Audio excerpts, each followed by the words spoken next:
This should be your best year in the business right now. If you are a retail financial advisor serving individuals or families, coordinating all their financial affairs, I tell you, turbulent times like right now are the best times to acquire clients and to acquire them quickly.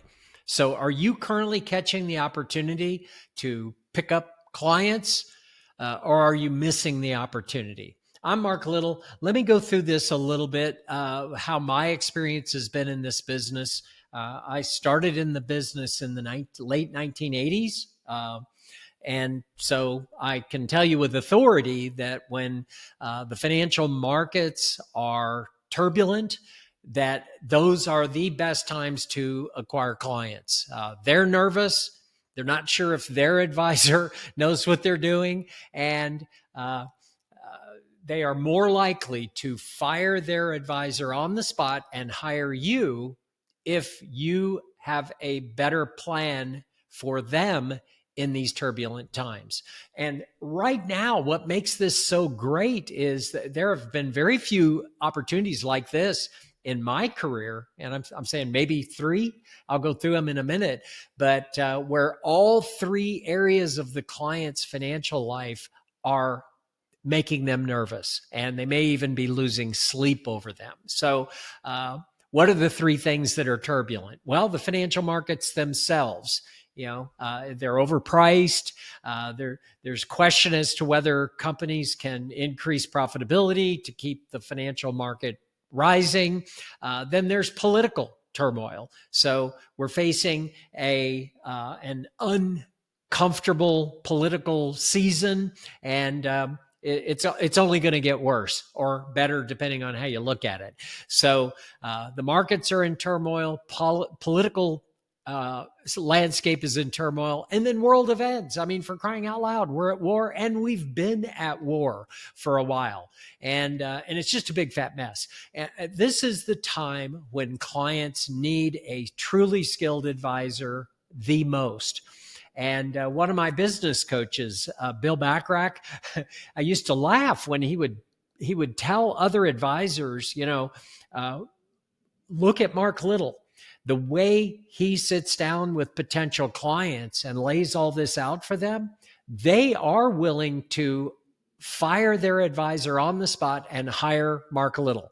Well, I want you to be in that same position. So, let me just go through it and kind of tell you how this has worked in my career. So there have been three times in my career that the financial markets have dropped considerably.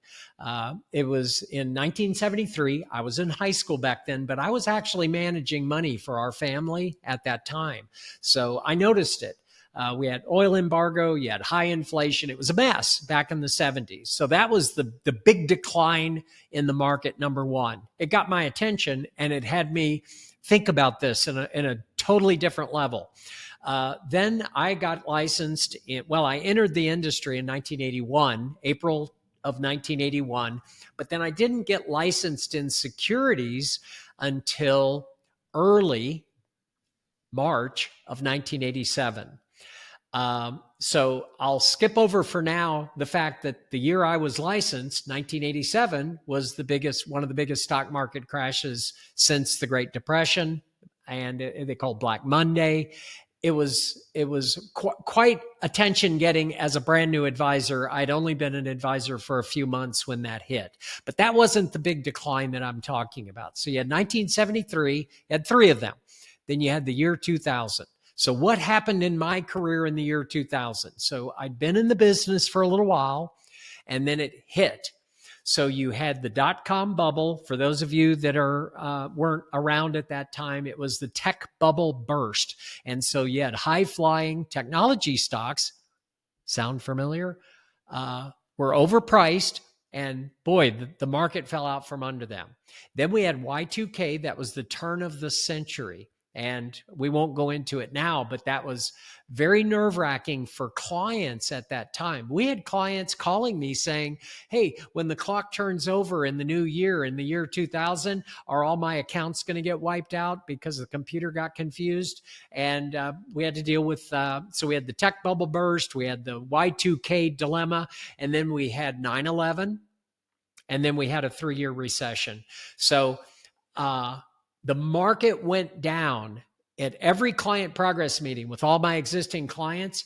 Their values of their accounts were less every time I met with them than the last meeting I had with them for 3 years in a row. So imagine meeting with clients, and every time you meet with them, you're looking at their accounts. Their accounts are going down in value every time you meet for 3 years.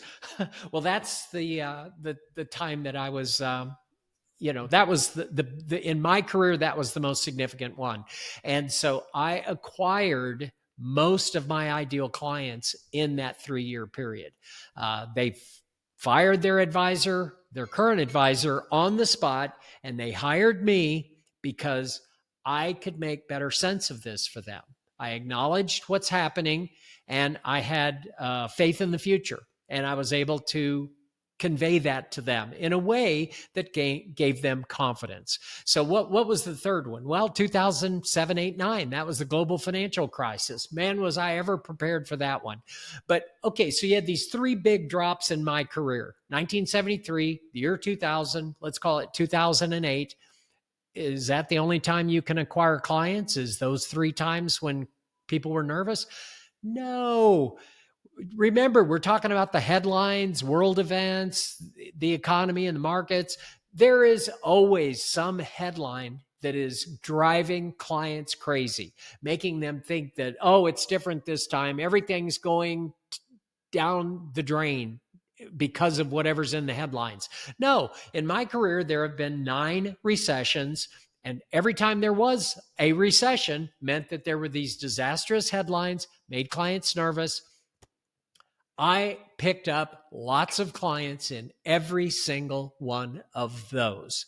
So my advice to you is this: don't be intimidated by these turbulent times, and don't sit there at your desk not interacting or rubbing elbows with non-clients out there in the community. No, this is the time to get out there with confidence, to basically show up for both your clients and your potential clients, to show that you have confidence in the future that very few financial advisors have. And you've got a process for helping clients get control of this environment, at least to focus on the things within their control to establish enough elements in their plan to create the greatest probability that they're going to be just fine and they're going to accomplish the objectives that they share with you. So this should be the best year in your business. And my reason for cutting this video is that many advisors that I've talked to these days are the opposite of confident. They are afraid of this market, and they are a little bit tentative when it comes to reaching out to potential clients, thinking that, oh my gosh, everybody out there thinks, the markets are going to decline in a big way in the next 12 months. Well, so what if they do? This is exactly the time where if you show up, they are likely to fire their advisor and hire you. So with that, I wish you all the best, and make this your best year. It should be.